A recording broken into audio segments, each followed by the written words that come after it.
അസ്സലാമു അലൈക്കും വറഹ്മത്തുള്ളാഹി.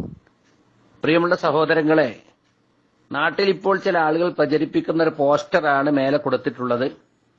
നബിദിനാഘോഷം പാടില്ലെന്ന് ഖുർആനിലെ ഒരായത്ത് കൊണ്ട് തെളിയിക്കുന്നവർക്ക് 1 കോടി രൂപ ഇനാം. വളരെ സൗകര്യമല്ലോ, കോടികൾ ഉണ്ടാക്കാം.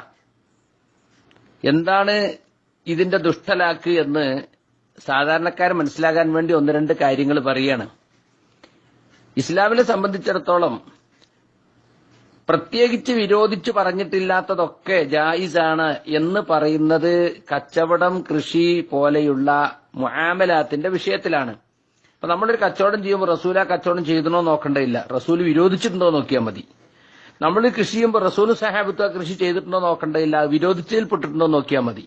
അപ്പൊ വിരോധിക്കാത്തതൊക്കെ ചെയ്യാം എന്നത് മുആമലാത്തിലാണ്.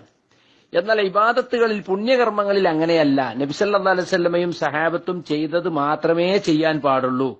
വിരോധിക്കപ്പെടാത്തതൊക്കെ ചെയ്യാം എന്നത് അത് ഇബാദത്തിന്റെ വിഷയത്തിലില്ല. ഇപ്പൊ ഒരാൾ വെല്ലുവിളിക്കാണ്, മഗ്രിബ് 4 റക്അത്ത് നിസ്കരിക്കാൻ പാടില്ല എന്നൊരായത്ത് കൊണ്ടുവരുന്നവർക്ക് 5 കോടി ഇനാം.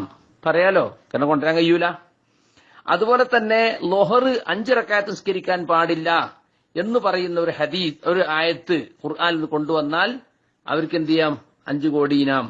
ഇങ്ങനെ പറയാലോ. അപ്പൊ വിരോധിക്കപ്പെടാത്തതൊക്കെ ചെയ്യാൻ പാടില്ല, വിരോധിക്കപ്പെടാത്തതൊക്കെ ചെയ്യാം എന്ന ഒരു വിഷയം ഇതിലേക്ക് കൊണ്ടുവരാണെങ്കിൽ 6 വഖത്ത് നിസ്കരിക്കൽ ഹറാമാകുന്നു എന്ന ഒരു ആയത്ത് കൊണ്ടുവരുന്നവർക്ക് 10 കോടി ഇനാം എന്ന് പറയാലോ.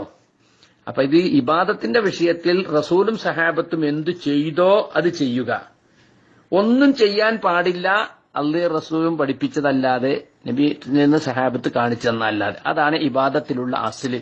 ഇത് മനസ്സിലാക്കാതെയാണ്, അല്ലെങ്കിൽ മനസ്സിലാക്കിയിട്ടും ജനങ്ങളെ തെറ്റിദ്ധരിപ്പിക്കാനാണ് ഈ നബിദിന പ്രേമികൾ ഈ വാറോലയും കൊണ്ട് ഇറങ്ങിയിട്ടുള്ളത്. അസ്സലാമു അലൈക്കും.